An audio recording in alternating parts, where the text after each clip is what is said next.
दिन कुछ ऐसे गुजारता है कोई, जैसे एहसास उतारता है कोई।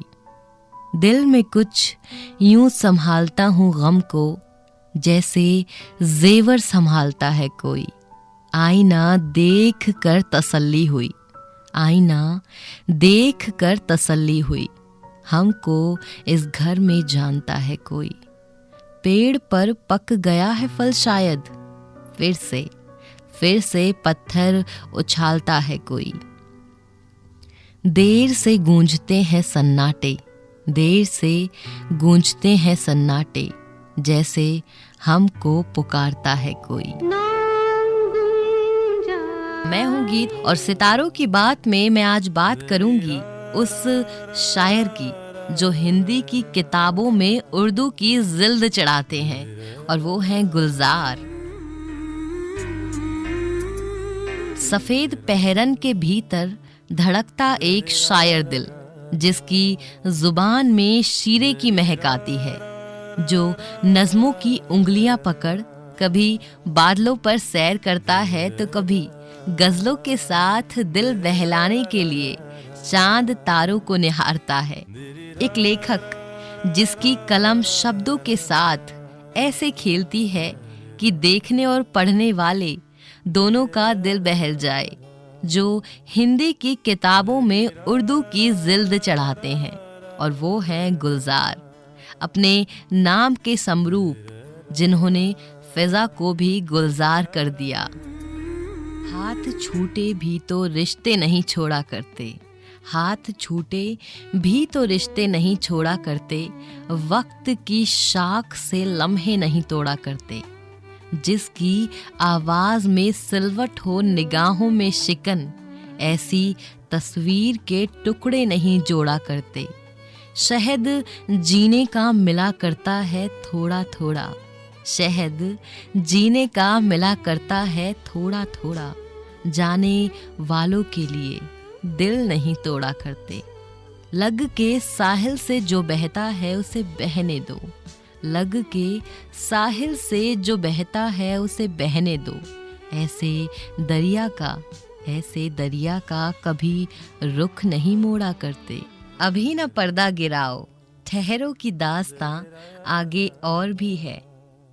और ये है संपूर्ण सिंह कालरा, यानी कि हमारे गुलजार साहब। गुलजार साहब का जन्म 18 अगस्त 1936 में हुआ। पिता का नाम माखन सिंह कालरा और माँ का नाम सुजान कौर। दीना के झेलम इलाके में गुलजार साहब का जन्म हुआ। इनका पुश्तैनी घर दीना के झेलम इलाके में है, जिसे ये बंटवारे नाम ही मुकम्मल है। इससे बेहतर नज्म और क्या होगी। गुलजार साहब की लिखी ये पंक्तियां ही उनकी तारीफ में काफी हैं।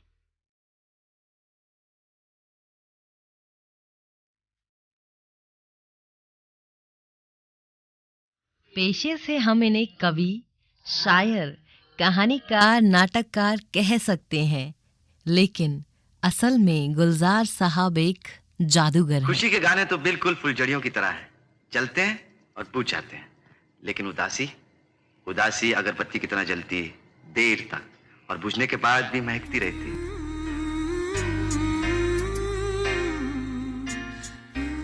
गुलजार साहब की लिखी हर एक कहानी साहित्य, कविताओं और सिनेमा के लिए उनके गहरे लगाव को, प्यार और जिंदगी के अलग अलग पहलुओं को बयां करता है। गुलजार साहब अपनी कलम से कुछ ऐसा जादू करते हैं और ऐसे अल्फाज लिखते हैं जो ना जाने कितने लोगों के दिलों को छू जाते हैं। जिंदगी और मौत ऊपर वाले के हाथ है जहां पर। ये बात बहुत हैरान कर देने वाली है कि संपूर्ण सिंह कालरा से गुलजार बनने के सफर में गुलजार साहब बतौर कार मैकेनिक काम किया करते थे, और कई बार इनके पिता इनसे कहा करते थे, अरे बेटा, तू लेखक बनना चाहता है, लेकिन इसमें कुछ कमाई नहीं है। बेहतर ये है कि तू अपने बड़े भाइयों से बना के रखना। बांध के मुझे कोई नहीं रख पाएगा मम्मी, ठीक निकल जाऊंगा।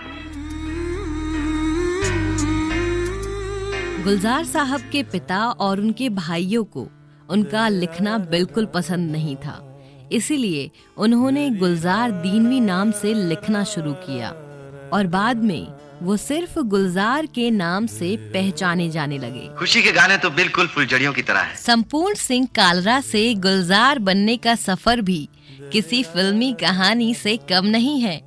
शुरुआत में जब गुलजार साहब मुंबई आए तो गुजारा करने के लिए गुलजार साहब ने एक मोटर मैकेनिक का काम शुरू किया, लेकिन किताबों का शौक और जिंदगी को शब्दों में पिरोने का हुनर उन्हें फिल्मी दुनिया से ज्यादा दिन दूर नहीं रख पाया। गुलजार साहब के शब्दों में रविंद्रनाथ टैगोर की कविता संग्रह द गार्डनर ने उनकी जिंदगी बदल दी। इसीलिए एक उर्दू लेखक होते हुए भी उनके काम में बंगाली लिटरेचर का अच्छा खासा असर रहा। मैं वसुधा को पढ़ाने जाता हूँ, मैं बन के नहीं तुम बन। गुलजार साहब को शुरुआती दौर से ही साहित्य से गहरा लगाव था। उनकी ख्वाहिश लेखक बनने की थी, इसीलिए वो फिल्मों से दूर रहे, लेकिन फिल्मी दुनिया से वो ज्यादा दिन दूर नहीं रह पाए। जहाँ कला अपने पूरे उफान पर हो, वहाँ कोई ना कोई एक ऐसा इंसान मिलता है जो आपका पारखी बनता है, और गुलजार साहब के हुनर को पहचान दी थी legendary film maker Bimal Roy ने।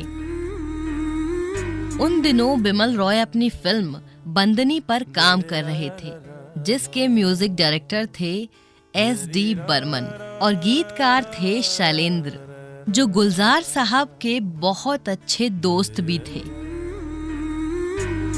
SD बर्मन साहब से कुछ अनबन की वजह से ही शैलेंद्र ने बीच में बंदनी फिल्म में काम करना बंद कर दिया। इस तरह गुलजार साहब को बंदनी फिल्म में एक गाना लिखने का मौका मिला। खास बात ये थी कि गुलजार साहब के पहले गीत को ही लता मंगेशकर ने गाया था। बंदनी फिल्म का ये गाना बहुत ही ज्यादा पसंद किया गया, पर इसी बीच SD बर्मन और शैलेंद्र की दोस्ती फिर से हो गई और गुलजार साहब फिल्म से बाहर हो गए।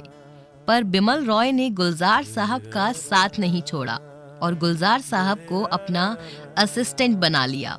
और गुलजार साहब से बिमल रॉय ने कहा कि मैं नहीं चाहता कि तुम्हारे जैसा कलाकार किसी शोर मचाते गैराज में काम करे। तुम्हारे अंदर हुनर है और ये तुम अपने पहले गाने से ही साबित कर चुके हो। अलग अलग हैं मिजाज सबके। बिमल दा को गुलजार जैसे हीरे को परखने में ज्यादा वक्त नहीं लगा।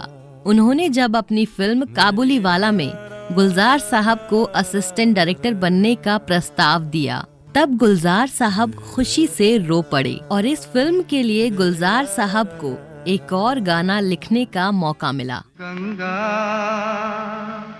आए कहां से। इत्तेफाक से काबुली वाला बंदनी फिल्म से पहले रिलीज हुई।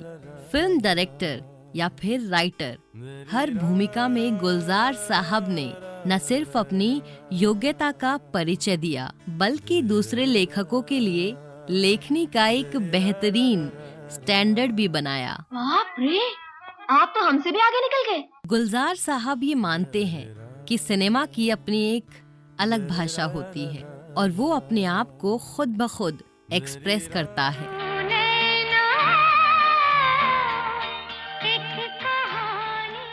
गुलजार साहब ने गानों के अलावा फिल्मों के लिए कहानी, पटकथा और डायलॉग भी लिखे। जिंदगी बड़ी होनी चाहिए, लंबी नहीं। और इनमें जाने माने डायरेक्टर ऋषिकेश मुखर्जी के साथ की गई फिल्में भी शामिल हैं, जैसे आनंद, गुड्डी, बावर्ची और चुपके चुपके। अंग्रेजी जानते हो?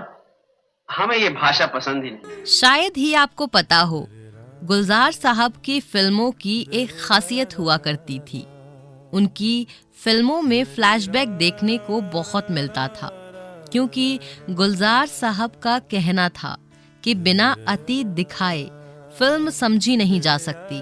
फ्लैशबैक की बात करें तो फिल्म किताब, इजाजत और आंधी इसका अच्छा उदाहरण है। बड़ी उदास है वादी, गला दबाया हुआ है किसी ने। पंचम दा यानी राहुल बर्मन गुलजार साहब के बहुत गहरे दोस्त थे।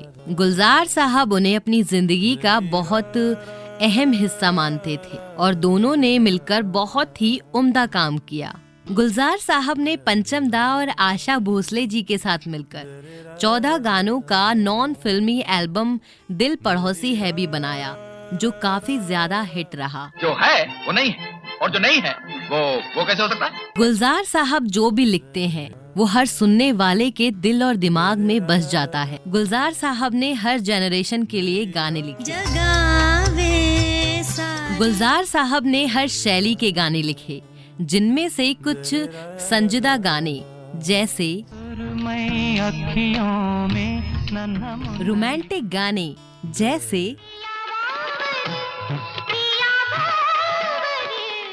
और बच्चों के लिए भी बेहतरीन गीत लिखे। सचमुच आश्चर्यजनक है। संजीदा गानों की तरह गुलजार साहब बच्चों के लिए भी गाने उतनी ही सहजता और कुशलता के साथ लिखते हैं, जो हमें फिर से बचपन के दिनों में ले जाते हैं। एक इंटरेस्टिंग बात ये है, गुलजार साहब अपने ही लिखे गए गाने में स्क्रीन पर दिखाई देते हैं और फिल्म थी गृह प्रवेश। और एक फिल्म के फ्लॉप होने के बाद गुलजार साहब को फिल्म डायरेक्शन से किनारा करना पड़ा। इस झटके से उभरने के लिए उन्होंने अपना ध्यान शायरी और कहानी की ओर कर लिया। गुलजार साहब फिल्म बनाते हुए किसी गजल की परतों को बुन रहे होते हैं या फिर कोई कहानी लिखते समय उनके जहन में किसी फिल्म की पटकथा आकार ले रही होती है। तेरी आंखों से ही खुलते हैं सवेरों के उफ़ुक़। बॉलीवुड में एक से एक दिग्गज रहे हैं। समय के साथ उनका सूरज कभी उगा तो कभी उनके सितारे गर्दिश में रहे, लेकिन संपूर्ण सिंह कालरा यानी कि गुलजार साहब ने पिछले 5 दशकों से बॉलीवुड में अपना सिक्का जमा रखा है। बीते 5 दशकों के बदलते समय को गुलजार साहब ने बखूबी समझा और युवा पीढ़ी की नब्ज को पकड़ा है। इसीलिए 83 साल की उम्र का ये गीतकार आज भी युवा धड़कनों की जान है। एहसास और शिद्दत से बयां करती उनकी कविताएं और शायरी हर दिल अजीज है। विभाजन के जिस दौर से गुलजार साहब गुजरे हैं वो एक लंबी दास्तां है। गुलजार साहब ने अपने बचपन के दुख और बंटवारे से मिली उस खौफनाक विरासत को न सिर्फ जिया है, बल्कि बाकी की जिंदगी में पड़ने वाली उसकी शिकन और हरारत को अपनी शायरी का अहम हिस्सा बनाया है। और इस बात से गुलजार का कहानीकार भी गहराई से भीगा हुआ है। गुलजार साहब ने टीवी सीरियल भी लिखे। मिर्जा गालिब टीवी पर शाहकार की हैसियत रखता है। 1971 में उन्होंने अपनी पहली फिल्म मेरे अपने बनाई, जिसकी कहानी, स्क्रीन प्ले और निर्देशन उन्होंने खुद किया। गुलजार साहब ने एक से बढ़कर एक फिल्म बनाई जो दर्शकों के दिलों में उतर गई। फिल्म आंधी का गीत तुम आ गए हो या नूर आ गया है, या फिल्म मासूम का गीत हुजूर इस कदर भी ना इतरा के चलिए से लेकर बंटी बबली का कजरारे कजरारे या फिल्म किल दिल का सजदे, गुलजार ने युवाओं की नब्ज को पकड़ा है। लेकिन गुलजार बनना इतना आसान नहीं है जनाब। इसी बात पर गुलजार साहब ने कहा है, कितनी लंबी खामोशी से गुजरा हूँ, उनसे कितना कुछ कहने की कोशिश की, कोई अटका हुआ पल शायद, वक्त में पड़ गया बल शायद, खून निकले तो जख्म लगती है, वरना हर चोट नज्म लगती है। गुलजार साहब कई नेशनल अवार्ड और 11 बार फिल्म फेयर अवार्ड से सम्मानित किए गए और साल 2002 में साहित्य अकादमी पुरस्कार से भी उन्हें नवाजा गया।